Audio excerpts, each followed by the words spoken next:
Menstruation या फिर periods हम गर्ल्स की लाइफ का एक नॉर्मल और हेल्दी पार्ट है, लेकिन फिर भी इंडिया में बहुत सारी लड़कियों को, बहुत सारी लेडीज़ों को बहुत प्रॉब्लम्स फेस करनी पड़ती हैं इन पीरियड्स को मैनेज करने के लिए, कहीं मिथ्स की वजह से तो कहीं लैक ऑफ इंफॉर्मेशन की वजह से। इसीलिए मैं आपके लिए कि ये जो सीरीज़ बना रही हूँ, मैं बस चाहती हूँ कि मेरी इंडिया की हर एक गर्ल्स तक ये वीडियो जाएँ और उनको सारी नॉलेज मिले इन सब चीज़ों के बारे में। पीरियड से रिलेटेड जो भी मिथ्स एंड डाउट्स हैं उनके सारे क्लियर हो जाएँ। अब हमने लास्ट वीडियो में डिस्कस किया था कि कौन कौन से पीरियड प्रोडक्ट्स होते हैं जिनको हम यूज़ कर सकते हैं। अब उनको कैसे यूज़ करना है आज की वीडियो में मैं ये एक्सप्लेन करने वाली हूँ। अगर आपने मेरी लास्ट वाली वीडियो नहीं देखी है अभी जाके, तो आई बटन में उसका लिंक दे दूंगी, आप जाके देख लेना। तो ज़्यादा देर ना करते हुए चलिए वीडियो को स्टार्ट करते हैं। सो हे गाइज, आप सभी का स्वागत है आपके अपने चैनल ग्रो विद उपासना में। मैं हूँ उपासना। आज की वीडियो होने वाली है बहुत ज़्यादा इंफॉर्मेटिव।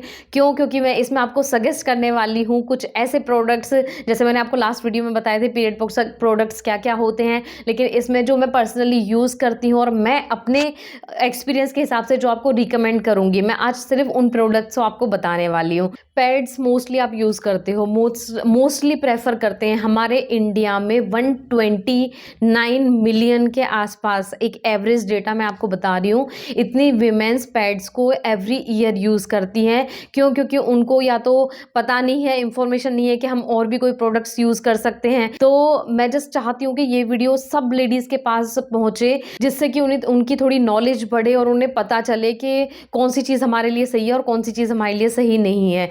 पैड्स का यूज़ मैं बिल्कुल भी रिकमेंड नहीं करूँगी मेरे पर्सनल एक्सपीरियंस के हिसाब से, क्योंकि वो ना तो आपके लिए सेफ़ है और ना ही इन्वायरमेंट के लिए सेफ़ है। लेकिन आप एक बार सोच के देखो, आप एवरेज 4 to 6 डे के अंदर कितने पैड्स यूज़ करते हो, उनका एक एवरेज कॉस्ट लगा लेना कि कितने आप यूज़ करते हो। फिर क्या करते हैं, हम उनको थ्रो कर देते हैं। थ्रो करने के बाद उनका क्या होता है, या तो उनको जलाया जाता है या फिर उनको मिट्टी में दबाया जाता है, जो दोनों ही तरह से हमारे इन्वायरमेंट के लिए सेफ़ नहीं है।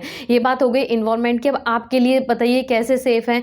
आप इनको यूज़ करते हो, ये बिल्कुल आपकी बॉडी के टच में होते हैं, पहली बात। अब इन पे जो पीरियड ब्लड आता है, गिरता है, उसकी वजह से जो अजीब सी स्मेल क्रिएट होती है वो अनबियरेबल होती है। ये आपको अच्छे से तरह से पता है। जो लड़कियां हाँ सुन रही होंगी वो इस बात को एक्सेप्ट भी कर रही होंगी कि हाँ ऐसा होता है। क्यों? क्योंकि उसमें कुछ केमिकल्स होते हैं, उसमें कुछ ऐसे खुशबू की चीज़ें मिलाई जाती है, परफ्यूम टाइप का सा कुछ टच दिया जाता है, जिससे उसमें से स्टार्टिंग में तो खुशबू आती है, लेकिन जब हम यूज़ करते हैं तो वो ऐसी गंदी वाली बदबू बन जाती है। ये आप समझ सकते हो अच्छे से। तो आप खुद सोचो यार, उससे हमें कई बार इचीनेस भी होती है, इरिटेशन भी होती है, हम ढंग से कोई भी काम नहीं कर पाते, ना हम कहीं जा सकते हैं, ना ढंग से चल पाते हैं, ना सो पाते हैं, ना कुछ और एक्टिविटी कर पाते हैं, और पानी वानी में जाने का तो बिल्कुल ही छोड़ दो। कई बार हम अपने घूमने फिरने के आइडियाज़ भी ड्रॉप कर देते हैं अपने पीरियड्स की वजह से। तो इस वजह से बिल्कुल भी पैड को मैं सजेस्ट नहीं करूँगी आपको। अब आप एक बात बताओ, पहले टाइम में कपड़े यूज़ होते थे, ठीक है, पैड्स आए तो लोगों ने उसको एक मौका दिया, उसको यूज़ किया तो उनको कंफर्टेबल लगे, वो हम उन्हें यूज़ करने लगे। अब नेक्स्ट जो चीज़ें आ रही हैं, तो क्यों ना एक मौका उनको भी दिया जाए, एटलीस्ट एक बार दे के तो देखो, क्या पता आपको आपकी लाइफ ही चेंज हो जाए उन्हें यूज़ करने के बाद। और आई एम श्योर कि ऐसा होगा। क्यों? क्योंकि मैं ये पर्सनल एक्सपीरियंस से आपके साथ शेयर कर रही हूँ, कहीं इधर उधर की बातें मैं आपको नहीं बता रही हूँ। अब मैं आपको इंट्रोड्यूस करा रही हूँ पैड से अलग होके। 2 प्रोडक्ट मैं आपको इंट्रोड्यूस कराऊंगी, इसमें से एक पर्सनल जो मैं यूज़ करती हूँ, और सेकेंड एक ऑप्शनल है कि अगर आपको ठीक लगे तो आप उसको भी यूज़ कर सकते हैं। पहले मैं आपको बताने वाली हूँ कि टैम्पॉन्स कैसे होते हैं और कैसे दिखते हैं और कैसे हम इन्हें यूज़ करते हैं। तो देखो, टैम्पॉन्स कुछ इस टाइप के होते हैं। ये कॉटन के बने हुए होते हैं और इसमें अलग अलग टाइप के साइजेस अवेलेबल होते हैं हमारे कंफर्टेबलिटी के हिसाब से, कि हमारे लिए कौन से सूटेबल हैं। जैसे अगर कम फ्लो होता है तो आप लाइट वाले यूज़ कर लेते हैं, ज़्यादा फ्लो होता है तो रेगुलर वाले यूज़ कर सकते हैं, और भी ज़्यादा होता है तो इसमें सुपर या सुपर प्लस भी आते हैं। साइजेस और फ्लो के हिसाब से अलग अलग टाइप के आते हैं, तो वो जैसे आपको सूट करें आप उस तरह से आप ले सकते हैं। जैसा आपका फ्लो है वो आपकी बॉडी को ज़्यादा पता है। अब इसको यूज़ कैसे करना है वो मैं आपको बताने वाली हूँ। देखो, ये कुछ इस टाइप का होता है, तो इजीली इंसर्ट करने में इसको कोई प्रॉब्लम नहीं होगी। इसमें ऐसे स्ट्रिंग निकली हुई होती है ये, ठीक है, ये आपकी स्ट्रिंग बाहर होती है, ठीक है। और अब जो अभी मेरे पास है तो इसमें एप्लीकेटर नहीं है, कुछों में एप्लीकेटर भी आता है। एप्लीकेटर में क्या होता है, हम इसको एप्लीकेटर से अंदर इंसर्ट करते हैं। अब अगर आपके पास एप्लीकेटर अवेलेबल नहीं है तो आप इसको ईजिली फिंगर से इंसर्ट कर सकते हैं। अब इसको इंसर्ट कैसे करना है वो भी मैं आपको बताती हूँ। आपको इसको वजाइना में पुश करना है अपनी फिंगर से, ठीक है। हमारी जो वजाइना होती है वो कभी भी ना तो सीधी है और ना बिल्कुल ऐसे है, वो थोड़ी सी ऐसे होती है बैंड वाले उसमें, ठीक है। जब भी आप कभी इसको इंसर्ट करेंगे तो कभी सीधा एंटर मत करना, हमेशा इसको थोड़ा सा ऐसे बेंड करके नीचे की साइड आप जितना करोगे उतना वो अच्छे से जाएगा, वो सीधा जाके हमारे वजाइना के अंदर जाके और हमारे सर्विक्स वाले पार्ट पे टच हो जाएगा। अब क्या होता है, जब सर्विक्स पे टच हो जाएगा, जैसे मैं आपको लास्ट वीडियो में बताई थी, सर्विक्स में जब टच होने के बाद तो वहाँ से जब ब्लड गिरेगा तो ब्लड यहाँ से ये एब्जॉर्ब करना स्टार्ट करेगा ब्लड को, ठीक है। ये एब्जॉर्ब कर करके फुल हो जाता है। तो उसके बाद जब ये फुल हो जाता है तो हम इसे 4 से 8 घंटे के अंदर अंदर आपको चेंज कर लेना चाहिए इसको।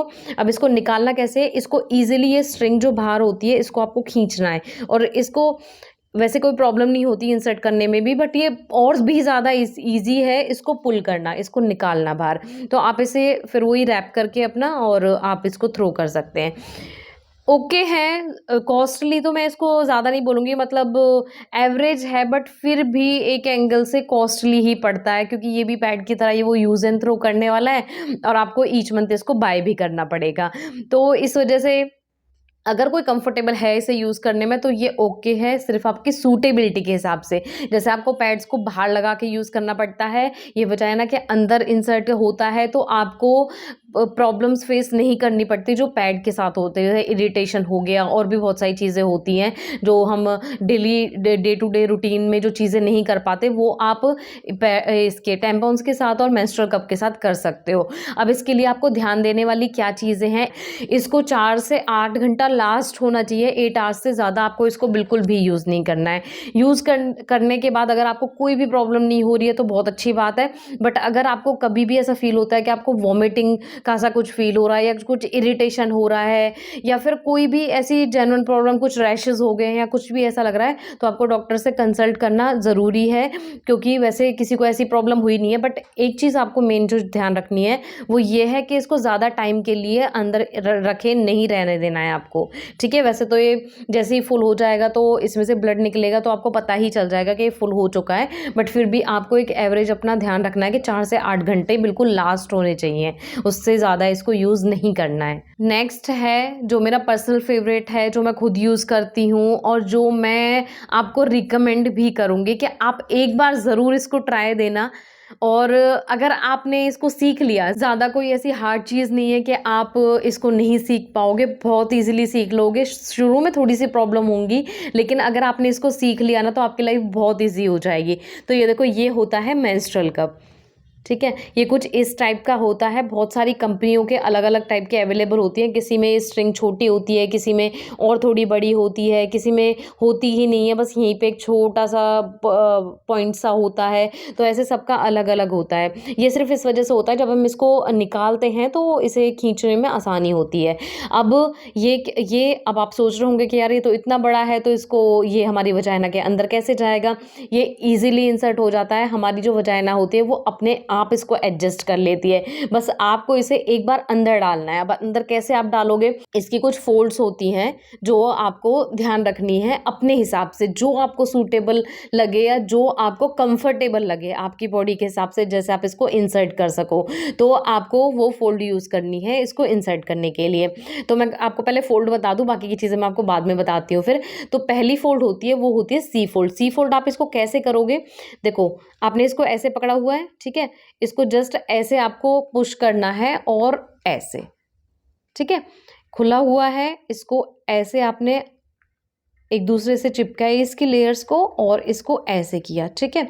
फर्स्ट फोल्ड होती है हमारी ये वाली। नेक्स्ट है वो है पंच डाउन। अब पंच डाउन कैसे है, आपको जैसे आपने इस कप को पकड़ा हुआ है, आपको एक साइड से इसको ऐसे अंदर की साइड बेंड करना है, ऐसे जहाँ तक आप इसको बेंड कर सको। अब यहाँ से देखो छोटा लूप सा बन गया है इसका, अब इसको यहाँ से आपको ऐसे पकड़ लेना है, ऐसे। ये हो गई आपकी सेकंड फोल्ड, ठीक है। दोबारा से एक बार देख लीजिए, इसको आपको यहाँ से ऐसे अंदर की साइड डालना है फिंगर से और ये आपकी छोटी सी फोल्ड बन जाती है। ये सिर्फ हम इंसर्ट इजीली कर सकें उसके लिए यूज़ होती है। अब देखो नेक्स्ट वाली फोल्ड है वो हम बोलते हैं इसको ट्रायंगल फोल्ड। अब इसमें क्या करना है आपको, इसको ऐसे दोबारा से जैसे हमने पहले किया था, अब इसको आपको नीचे की साइड करना है ऐसे। देख रहे हो आप, जैसे आपने इसको हमने पहले इसको ऐसे फोल्ड किया था, अब इसको आपको ऐसे करके और इसको ऐसे नीचे की साइड फोल्ड करना है ऐसे। ठीक है, ऐसे आपको फोल्ड करना है। अब यहाँ से जो ये छोटा हो गया ना, ऐसे यहीं से इंसर्ट करना होता है हमें। तो ये कुछ फोल्ड हैं जो आपको सूटेबल लगे वो आप ट्राई कर लेना, बट जो बेस्ट वाली है मैं जो बताऊंगी आपको वो ये वाली फोल्ड है, क्योंकि ये ना वैसे तो सारी ही ठीक है लेकिन ये वाली फोल्ड सबसे बेस्ट है। ठीक है, ये पंच डाउन फोल्ड होती है ना, ये सबसे बेस्ट होती है, क्योंकि इसमें जब आप जैसे ही आप इंसर्ट करोगे ना, इंसर्ट करने के बाद जैसे अंदर जाएगा ऐसे आवाज़ करके और खुल जाएगा, ऐसे एक साथ बाउंस हो जाता है। ठीक है, अब इसको हमें इंसर्ट कैसे करना है मैं आपको बता रही थी। इसको भी इंसर्ट करने का तरीका और टैम्पॉन को भी इंसर्ट करने का तरीका बिल्कुल सेम है। सेम वही, हमें अपने वजाइना को हमारी वजाइना सीधी नहीं होती है, थोड़ा सा बैंड उसमें होती है। तो हमें क्या करना है, इसकी जो भी फोल्ड आपको ठीक लगे हमें अपने वजाइना के अंदर इंसर्ट करनी है। अब इसको स्ट्रेट नहीं डालना है, बिल्कुल नीचे नहीं डालना है, बिल्कुल खड़ा नहीं डालना है, थोड़ा सा ऐसे अंदर की साइड नीचे से घुमा के और नीचे की साइड जितना हो सके ना नीचे उसको लेके जाना है। ठीक है, स्ट्रेट मत डालना, नहीं जाएगा वो, फिर आप ये सो बोलोगे कि अंदर ही नहीं एंटर हो रहा है। तो आपको इसको थोड़ा सा नीचे करके फिर ऐसे डालना है। अब ये अंदर जैसे ही पुट हो जाएगा पूरा तो ये ऐसे खुल जाएगा। और ये अब आप बोलोगे कि खुलने का कैसे पता चलेगा, आप अपने आप उस चीज़ को महसूस कर लोगे। पहली बात तो जब इसकी आवाज़ से भी और इसके खुलने से आपको अपने आप पता चल रहा है ये खुल चुका है। बट बाई चांस कई बार नहीं ओपन होता है तो आपको सिंपली क्या करना है, आपको यहाँ पे इसको पुश करना है। ठीक है, यहाँ पे जब आप इसको पुश करोगे तो ये खुल जाएगा। और अगर ये नहीं खुल रहा है तो इसका मतलब ये कि ठीक पोजीशन में नहीं लगा है, आप उसे दोबारा से निकाल के दोबारा से आप उसको इंसर्ट करो। अब निकालना इसको कैसे है, निकालोगे आप सिंपली इसको पकड़ के इसको, अब ये अंदर जाके ना वैक्यूम का काम कर लेता है। ठीक है, सर्विक्स के पॉइंट पे ये वैक्यूम का काम कर लेता है, चिपक जाता है। तो आप इसको सिंपल पुश करोगे, थोड़ा सा टाइट होगा पुश करने निकालने में, तो आप इसको यहाँ से दबाना हल्का सा, इसके वजह से थोड़ा सा वैक्यूम छूटेगा तो ये ईजिली निकल जाएगा। अब आपको इंसर्ट इसको कैसे करना है, आप डालोगे कैसे इसको, मैंने आपको सब कुछ बता दिया, इंसर्ट करने का तरीका बता दिया। आपको क्या करना है, या तो आप स्क्वाट पोजीशन पे बैठ जाइए, नीचे फर्श पे आप बैठ सकते हो थोड़े से लेग अप करके, तो आप इसको इंसर्ट करोगे इजीली इंसर्ट हो जाएगा। या फिर अपना एक लेग आप पॉट के ऊपर रख के फिर भी इंसर्ट कर सकते हो इसको, तब भी ये इजीली इंसर्ट हो जाता है। तो ऐसे आप इसको ट्राई कर सकते हो। स्टार्टिंग में थोड़ी सी दिक्कत आएंगी, 1-2 बार में तो आप नहीं सीख पाओगे, बट हाँ अगर आप ट्राई करोगे तो इजीली सीख जाओगे और आपके लिए बहुत ज़्यादा अच्छा होगा। फैट से तो फ्री हो जाओगे, लेकिन अपनी लाइफ में जो प्रॉब्लम्स हम डे टू डे अपने काम में जो फेस करते हैं ना, वो भी बिल्कुल टेंशन फ्री हो जाएगी आपके लिए। अब आपको इसको क्या करना है, हमें इसे, अब हमारे पीरियड्स 5 डेज़ के होते हैं, 6 डेज़ के होते हैं, आपको इसको थ्रो नहीं करना है। पहली बात तो इसको सिर्फ हमें एम्प्टी करना होता है, इसको पॉट के अंदर खाली कर लो, सिंपल पानी से वॉश करना है, कोई साबुन डेट भी लगाने की ज़रूरत नहीं है। सिंपली इसको पानी से वॉश करके और हम दोबारा इसको इंसर्ट कर सकते हैं। मेंस्ट्रुअल कप से कोई भी प्रॉब्लम नहीं होती है, ना कोई इरिटेशन होता है, ना कोई रैशेज़ होते हैं, कोई भी प्रॉब्लम नहीं होती है। और जो गंदी स्मेल आती है हमें पैड्स में से आती है, वो भी आपको नहीं बिल्कुल देखने को मिलेगी। क्योंकि हमारे पीरियड्स में तो मतलब जो हमारा पीरियड ब्लड होता है उसमें तो स्मेल होती ही नहीं है, वो जब हवा के कांटेक्ट में आता है तब ही उसमें स्मेल बनती है। और पैड तो वैसे ही एक केमिकल उसमें होते हैं, तो केमिकल के कांटेक्ट में आने के बाद तो इस वजह से ये सेफ है यूज़ करने के लिए। और एक बार की इन्वेस्टमेंट, अब इन्वेस्टमेंट कैसे, अब आप यहाँ पे कैलकुलेट करना कि एक ये मेंस्ट्रुअल कप है जो ये मैंने लिया हुआ है, ये 190 रुपीज़ का है। और भी आते हैं अलग अलग प्राइजेज़ में आते हैं, बहुत 2-2 3-3 हज़ार रुपए के भी आते हैं, हो सकता है उनकी क्वालिटी और थोड़ी ज़्यादा अच्छी हो, बट पर्सनली जो मैं यूज़ कर रही हूँ वो 190 रुपीज़ का ये आया है। और इसको ईजिली आप 7 to 8 ईयर्स यूज़ कर सकते हैं। लेकिन मैं इसको 4 ईयर्स हो गए मेरे को यूज़ करते हुए, और अभी तो ऐसी कोई प्रॉब्लम आई नहीं है।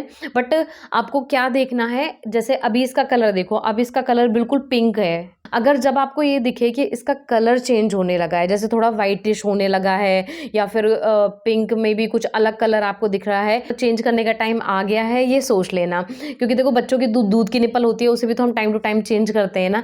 तो ऐसे ही आप इसको, मैं ये जल्दी के लिए नहीं बोलूँगी, 1-2 साल में इसको थोड़ा मन मत करना, क्योंकि इतनी जल्दी ये खराब नहीं होता है। बट 4 या 5 साल के अंदर अगर आपको लग रहा है कि हाँ, इसका अब कलर चेंज होने लगा है, तो आप चेंज कर सकते हो। और अगर तब भी नहीं हो रहा है तो आप इजीली इसको आगे भी यूज़ कर सकते हो, कोई प्रॉब्लम नहीं है। अब आप जो पैड्स यूज़ करते हो, आप खुद इनकी कैलकुलेशन लगाओ। अब हर मंथ 4 टू 5 डेज़ जो हमें पीरियड्स आते हैं, तो उसमें कितने सारे पैड्स हम यूज़ करते हैं और 5 साल में आप कितने पैड्स यूज़ कर लोगे, और उनकी कॉस्ट लगा लो और इसकी कॉस्ट लगा लो आप। ठीक है? इन दोनों को आप कंपेयर कर लेना, आपको खुद समझ में आ जाएगा। आप जो यूज़ कर सकते हो, इसको 8 टू 12 आवर्स हम ईज़िली यूज़ कर सकते हैं। और 12 घंटे आप इसको ईज़िली कैरी कर सकते हो, अगर ये फुल नहीं हुआ है तो। अगर ऐसा, कई बार ऐसा होता है, बहुतों का फ्लो थोड़ा ज़्यादा होता है, तो अगर फ्लो आपका ज़्यादा हो रहा है और ये फिल हो गया, अब आपको कैसे पता चलेगा कि ये फुल हो चुका है? तो कई बार ऐसा है कि हल्का-सा ब्लड निकल जाता है, ठीक है? हल्का-सा ब्लड जब निकल जाएगा, आपको स्ट्रेन दिखने लगे, तो उस टाइम आप समझ सकते हो कि आपका ये फुल हो चुका है। लेकिन कई बार ऐसा होता है कि 1-2 घंटे के अंदर-अंदर अगर आपको ऐसा लग रहा है ना कि यार ब्लड तो पहले ही निकल रहा है, मतलब इतनी जल्दी फुल हो गया क्या? तो उस टाइम एक बार चेक कर लेना कि आपका ये कप फिर ढंग से लगा हुआ नहीं है, क्योंकि 1-2 घंटे में किसी का भी कितना भी हैवी फ्लो हो, ये नहीं फुल होता है। फिर भी कम से कम 4-5 घंटे आप इसको कंटिन्यूअसली यूज़ कर सकते हो। मतलब आपको इसे 4-5 घंटे बाद ही चेंज करना होता है, अगर आपका ज़्यादा फ्लो भी होता है तो। तो आप इसको ईज़िली यूज़ कर सकते हो। ओवरनाइट अगर आपने रात को इसे सोने से पहले इंसर्ट किया है, तो उठने तक आपको कोई प्रॉब्लम नहीं है। बहुत सारे क्वेश्चन ये भी होता है कि अगर हम पी करने जा रहे हैं या फिर हम वॉशरूम किसी और चीज़ के लिए भी यूज़ करते हैं, तो कहीं ये निकल तो नहीं जाएगा? तो ऐसा कुछ भी नहीं होता है। ईज़िली आप कुछ भी कीजिए, पॉट पे बैठिए, कोई भी प्रॉब्लम नहीं होगी, नीचे फर्श पे बैठिए, ये ऐसे नहीं निकलता है जब तक आप इसको खुद पुल नहीं करेंगे। अब ये भी डरने वाली बात नहीं है कि यार ये अंदर जाके कहीं फँस गया तो, या फिर कहीं इधर-उधर चला गया तो, या ज़्यादा अंदर इंसर्ट हो गया, ऐसा भी कुछ नहीं होता है, क्योंकि सर्विक्स आपकी बहुत छोटी होती है, उससे अंदर तो ये जा ही नहीं सकता है। और हमारी वजाइना के अंदर अगर आप इसको इंसर्ट करोगे, तो यार इतनी ज़्यादा भी स्पेस नहीं होती कि ये कहीं वहाँ गुम हो जाएगा। आप खुद कॉमन सेंस लगा सकते हो इस चीज़ की, तो ये कहीं भी गुम नहीं होगा। आप इसको ईज़िली निकाल सकते हो, बस आपको इंसर्ट करना है, वो आपको बिल्कुल ध्यान देना होगा उस चीज़ में। रिलैक्स होके इसको इंसर्ट करना है, क्योंकि अगर आप थोड़े से भी डर रहे हो या फिर आपकी मसल्स ने थोड़ी सी भी अनसिक्योरिटी सी फील की, तो आपकी मसल्स टाइट हो जाती हैं, तो इसको वो अंदर इंसर्ट होने ही नहीं देंगी। तो इस वजह से जब भी आप इसको इंसर्ट करने की ट्राई कर रहे हो, तो बिल्कुल रिलैक्स होके करना, बिल्कुल आराम से, ठंडे माइंड से, तब आप इसको कोशिश करना। एक इसको पीरियड से पहले मत करना, क्योंकि पीरियड से पहले भी हमारी वजाइना अपने आप को खुद सेफ करके रखती है, तो वो अंदर नहीं जाने देगी इसको, और आपको पेन भी होगा। लेकिन जब हमारे पीरियड्स आने वाले होते हैं, तो थोड़ा स्पेस क्रिएट होता है, मसल्स थोड़ी खुलती हैं, तो इस वजह से हम उस टाइम पे इसको ईजिली इंसर्ट कर सकते हैं। तो इन बातों का आपको ध्यान देना है। बाकी ये सेफर टू यूज़ है। अगर फिर भी अभी भी आपके माइंड में ऐसा कोई क्वेश्चन आ रहा है इससे रिलेटेड, मुझे कमेंट सेक्शन में जाके ज़रूर बताना, ज़रूर पूछना, क्योंकि आपकी क्वेरीज़ का आंसर देना मुझे अच्छा लगेगा। और जो भी बॉय, अगर कोई भी मैन यहाँ पे है, इस वीडियो को देख रहा है, तो प्लीज़ यार इस वीडियो को जितना हो सके मतलब आगे फॉरवर्ड करो। अपने जो भी आपकी लाइफ में गर्ल्स हैं, विमेंस हैं, जो भी हैं, उन तक इस वीडियो को फॉरवर्ड करो कि उनकी लाइफ भी बहुत ईजी हो सके। वो बहुत प्रॉब्लम्स फेस करती हैं यार पीरियड्स के टाइम पे, बहुत ज़्यादा करती हैं। अगर इस एक चीज़ से उनकी लाइफ थोड़ी सेफ हो रही है, थोड़ी सी कंफर्टेबल हो रही है, तो अच्छा है ये उनके लिए भी और आपके लिए भी। अब इसमें भी साइजेस अलग अलग आते हैं, स्मॉल आता है, मीडियम आता है, लार्ज आता है। स्मॉल साइज जो होता है वो गर्ल्स के लिए होता है, जो अनमैरिड गर्ल्स होती हैं उनके लिए होता है। मीडियम साइज जब मैरिज हो जाती है, ये वो उनके लिए होता है। और जो लार्ज साइज होता है वो होता है प्रेगनेंसी के बाद वाली लेडीज़ों के लिए। और अगर आपको एक चेक करना है कि आपका एक्चुअल साइज़ क्या है, आपको ऐसे नहीं पता चल रहा है, तो आप या तो ऐसे कर सकते हो कि स्मॉल और मीडियम लेके आ जाओ। अगर आप प्रेगनेंसी के बाद यूज़ कर रहे हो तो मोस्टली आपको लार्ज ही आएगा वैसे तो। बट अगर आप मैरिड हो या फिर अनमैरिड हो, तो आप स्मॉल मीडियम दोनों ला आके एक बार ट्राई कर सकते हो, जो भी आपको सूटेबल हो। एक सेकंड जो मैं आपको बता रही हूँ वो है फिंगर टेस्ट। फिंगर टेस्ट आप करके देख सकते हो। फिंगर टेस्ट कैसे करना है आपको? आपको अपनी ये वाली फिंगर अपने वजाइना के अंदर आप जब इंसर्ट करोगे इसको, तो ये अगर हमारी जो सर्विक्स होती है उसका कुछ है ना थोड़ा टिप टिप टाइप का सा होता है। तो कई बार आप जो अगर फिंगर इंसर्ट करोगे तो वो टिप पे टच हो जाएगा, आपको अपने आप पता चल जाएगा कि इससे आगे अब फिंगर नहीं जा सकते, उससे आगे आपको इंसर्ट भी नहीं करनी है। तो आप वहाँ पे रुक जाइए और आप अपना देख लेना है एक बार। अगर आपको इतना आ रहा है, इतनी फिंगर आपकी अगर जा रही है तो आपको स्मॉल साइज़ आएगा। आपकी फिंगर अगर पूरी जा रही है तब टच हो रही है तो मीडियम आएगा, मतलब थोड़ा-सा एवरेज देख लेना। और अगर आपकी पूरी फिंगर जा रही है उसके बाद भी आप अपने सर्विक्स को टच नहीं कर पा रहे हो तो आपको लार्ज साइज़ आएगा। ऐसे आप साइज़ चेक कर सकते हो। अब बहुत सारी अनमैरिड गर्ल्स के माइंड में क्वेश्चन आता है कि हम कैसे यूज़ कर सकते हैं? हम तो इसको अभी यूज़ नहीं कर सकते। तो ऐसा कुछ भी नहीं है। अनमैरिड गर्ल्स भी ईज़िली मेंस्ट्रुअल कप का यूज़ कर सकती हैं, टैम्पॉन्स का यूज़ कर सकती हैं, कोई प्रॉब्लम नहीं होती है। बस आपको अपना एक्चुअल साइज़ पता होना चाहिए। और अगर आपको फिर भी अगर कुछ प्रॉब्लम हो रही है तो मेरा मेन आपको सजेशन रहेगा कि आप एक बार डॉक्टर से कंसल्ट कर। लेकिन अगर आप किसी अच्छी गायनी को दिखाओगे और उससे इस चीज़ के बारे में एजुकेशन लोगे, थोड़ी नॉलेज लोगे तो ज़्यादा अच्छा होगा। वो आपको और बेटर आपकी बॉडी के हिसाब से समझा सकती है। लेकिन मेरा सजेशन ये है हर गर्ल्स को, एवरी एज वाली को, कि एक बार अपने आप को इस चीज़ के लिए ट्राई ज़रूर दें, क्योंकि इसमें कुछ हार्म नहीं है। अगर आप पैड्स यूज़ कर सकते हो, इतना बड़ा रिस्क अपनी बॉडी के साथ उसको यूज़ करके ले सकते हो, तो एक बार इसको ट्राई करके भी देख सकते हो, क्योंकि ये आपको कोई प्रॉब्लम नहीं करने वाला है। अब पैड्स या फिर टैम्पॉन्स को तो हम थ्रो कर सकते हैं उन्हें यूज़ करने के बाद, लेकिन मेंस्ट्रुअल कप को तो आपको थ्रो नहीं करना होता। तो आप इसको कैसे रखोगे? कैसे रीयूज़ के लिए तैयार करोगे इसको? तो ये चीज़ आपको क्या करना है, इसको जैसे 4-5 डेज़ हमने पीरियड्स के लिए इसको यूज़ कर लिया, उसके बाद आपको इसको स्टेरिलाइज़ करना होता है। स्टेरिलाइज़ मतलब इसको एक गर्म पानी में इसको 5-10 मिनट के लिए उबालना होता है। अब वो आप देख लेना आपको कैसे कंफर्टेबल लगेगा, क्योंकि इसको बॉयल कराना बहुत ज़्यादा ज़रूरी है। जैसे हम बच्चों की दूध की निप्पल जो होती है उसको हम बॉयल करते हैं रीयूज़ करने से पहले, ऐसे ही इसको आपको रीयूज़ करने से पहले करना होता है। पीरियड्स के बीच में इसको नहीं करना होता है, सिर्फ़ एक बार करना होता है जब इसको आप यूज़ कर रहे हो उससे पहले, ठीक है? या फिर आप इसको यूज़ करने के बाद 5 टू 6 डेज़ यूज़ करने के बाद आप इसको फिर इसको स्टेरिलाइज़ करके अपना सेफ इसका पैकेट आता है उसमें आप इसको रख सकते हो। नेक्स्ट टाइम आप इसको डायरेक्ट यूज़ कर सकते हो, या फिर इस पीरियड स्टार्ट होने से पहले इसको स्टेरिलाइज़ करके यूज़ कर सकते हो। इसको आपको बॉइलिंग वाटर में 5 से 10 मिनट के लिए डालना होता है, फिर उसके बाद आप इसको वॉश कर लीजिए। पानी से करना है, पानी से, कोई हैंड वॉश या कोई भी सोप वगैरह किसी से भी, अगर उस टाइम आप इसको यूज़ कर लेना। लेकिन जब हम पीरियड्स के बीच में इसको यूज़ कर रहे होते हैं उस टाइम पे कोई सोप या कोई भी ऐसी वैसी चीज़ इस पे मत लगाना, मत यूज़ करना, वो आपको इरिटेशन कर सकती है। इसको स्टेरिलाइज़ करने के लिए आपको एक पॉट या बर्तन कुछ भी लेके उसमें पानी लेके इसको 5 से 10 मिनट के लिए उसके अंदर बॉयल करना होता है। और अगर आप उसमें कंफर्टेबल नहीं हो के बर्तन में, तो हम इस चीज़ को नहीं कर सकते। तो इसके लिए सेपरेट स्टेरिलाइज़र्स आते हैं, ऑनलाइन अवेलेबल हैं, वो मार्केट में भी मिल जाएँगे आपको। तो आप उन स्टेरिलाइज़र्स को ला सकते हो, वो स्पेशल इसी के लिए आते हैं और इनको उसमें स्टेरिलाइज़ किया जा सकता है। तो अगर आपका थोड़ा-सा बजट है कि आप 2-3 हज़ार रुपए के आस-पास अगर आप एक बार इन्वेस्ट कर सकते हैं, क्योंकि वो भी लाइफ टाइम के लिए होता है, जब तक आप मेंस्ट्रुअल कप यूज़ करेंगे तब तक आप उसको यूज़ कर सकते हैं। तो अगर आप इन्वेस्ट कर सकते हैं पैसों में तो आप उसको भी ला सकते हो। सो आई थिंक मैंने आपको बहुत कुछ बता दिया है और इस सीरीज़ में मेरे साथ बने रहना, क्योंकि और बहुत सारे ऐसे टॉपिक्स हैं जो मैं आपके पीरियड्स के बारे में क्लियर करने वाली हूँ। तो मेरे साथ जुड़े रहना। वीडियो अच्छी लगी हो तो वीडियो को लाइक कर देना, चैनल को सब्सक्राइब करना बिल्कुल भी मत भूलना, और इन्फॉर्मेटिव लगी हो तो शेयर ज़रूर करना।